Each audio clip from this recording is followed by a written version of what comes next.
in a chilling moment that would forever be etched into the memories of our Saiyan heroes. Slaga's actions take a dark, irreversible turn. With a heart devoid of any semblance of mercy, he closed his hand around the capsule containing Bulma. Although developed with the scientist's renowned ingenuity, even it was no match for the magician's strength. Bulma is gone.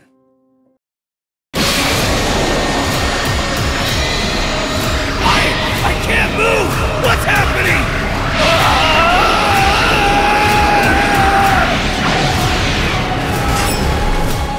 In a moment that seemed to spell doom has revealed itself as a clever ploy, as the crushed capsule lay in Slaga's grasp. From its confines and to the astonishment of all emerges Bulma, completely unscathed. But how could this be?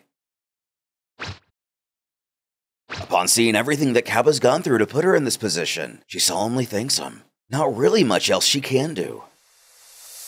Hitting a button on her scouter, she tells him not to worry and she'll take care of the rest.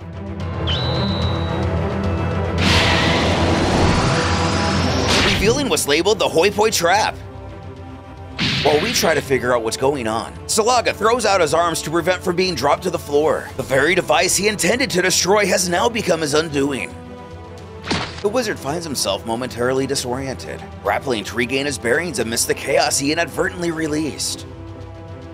Looking up, what's happened is beginning to make more sense to him. Bulma contacts her adversary, who now appears to be inside the trap device. She taunts, "Hello, Mr. Demon! Here's your favorite target live from the vast lands of Sadala!" Slaga's conduct swiftly shifts from confusion to seething anger as he confronts Bulma, his eyes wide with bewilderment and rage. A venomous hiss escapes him as he demands an explanation. What have you done to me? He spats out, the words tinged with fury. Bulma seizes the opportunity to stand with a confidence that disregards the dangerous situation, her face set in a look of determination and a touch of triumph.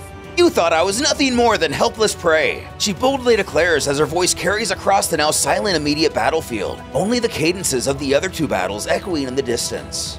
"And that was your biggest mistake." Her words cutting through the tension, underscoring the critical miscalculation in Slaga's strategy. And underestimating her, choosing to focus solely on the physical prowess of the Saiyans and other fighters, Slaga had overlooked a crucial element in his opposition.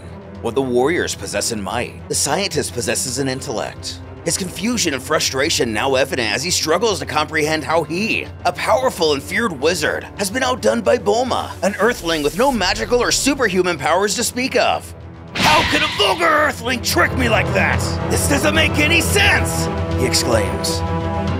Perhaps letting her emotions and pride get the best of her. For better or worse, Bulma elaborates. She details how it's going to be far from easy to get out of the Hoi Poi capsule he just crushed in his hands. There's actually a voice command which must be pronounced in Namekian, an almost dead language.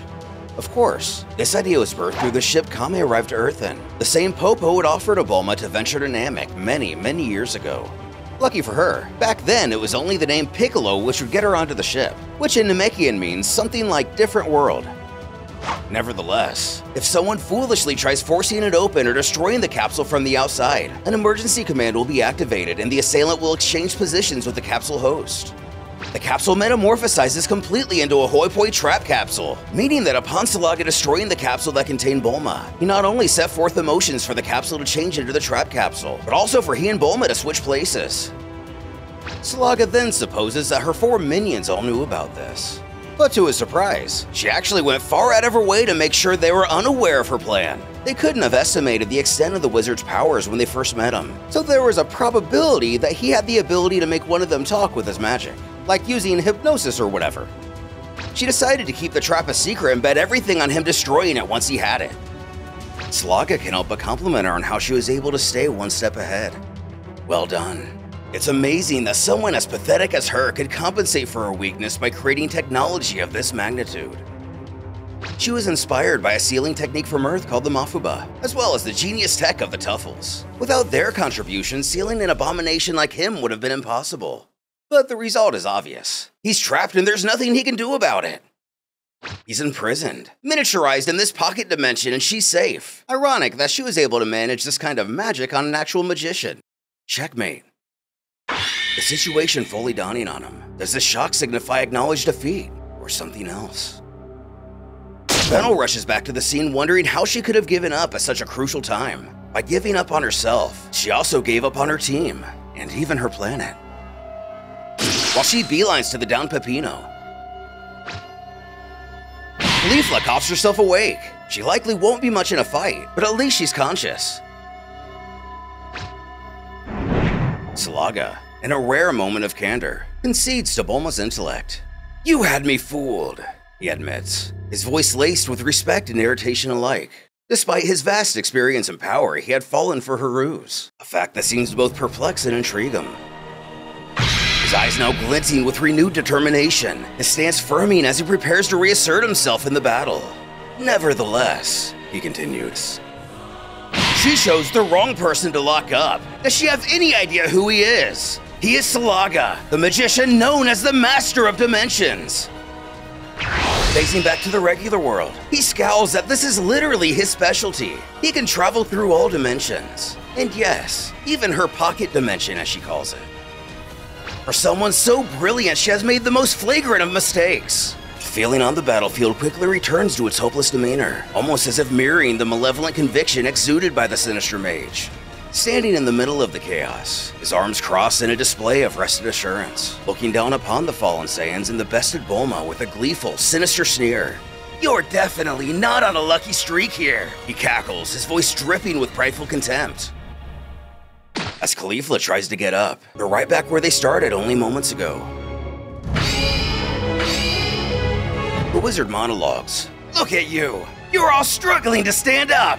While they surprise him and he sincerely congratulates them on that, as not many people have managed this feat. But the time has come to speed this up. They've wasted too much of his time. Naturally, it's very likely that Amaron, Universe 14 Destroyer, wasn't planning on him taking this long. His mission was merely to destroy the wife of Vegeta and all who stood in his way. He likely was not planning for such resistance. Using his ki to push Bulma backwards. She sent through a portal. But where does this gateway lead to? Has he simply tossed her back into her own capsule? Or maybe even the lifeless void of space? After she's sent disappearing into the unknown, Peppino pleads with the Admiral to lend him some of her ki. Hibia, the techno being within him, is an entity that feeds on his ki. Without energy, he's ineffective and his regeneration ability is totally compromised. The same applies to his twirling force, which is all Fennel needs to hear.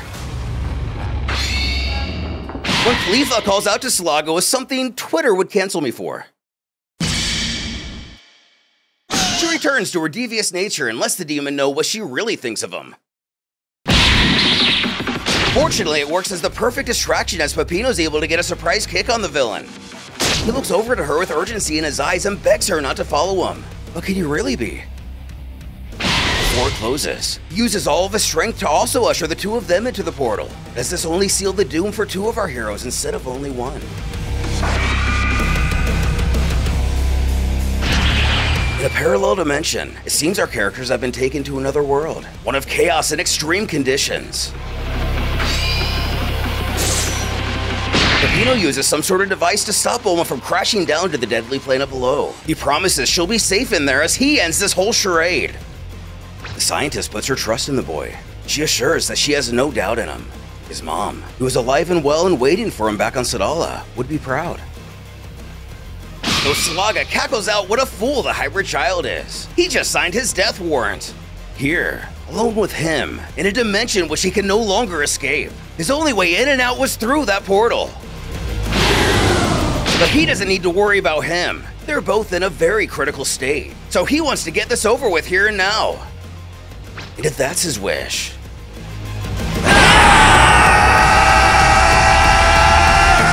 As the magician uses his anti-space punch, Peppino drops another device.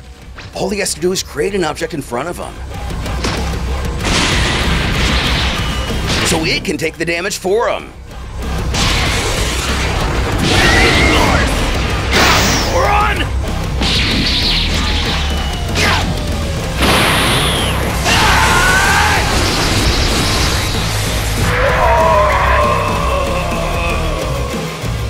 With the survival of Bulma, our hope shifts to Peppino, a fusion of two powerful and historically opposed races. However, the question that looms is whether these attributes are sufficient enough to eliminate a wizard as wise and powerful as Salaga.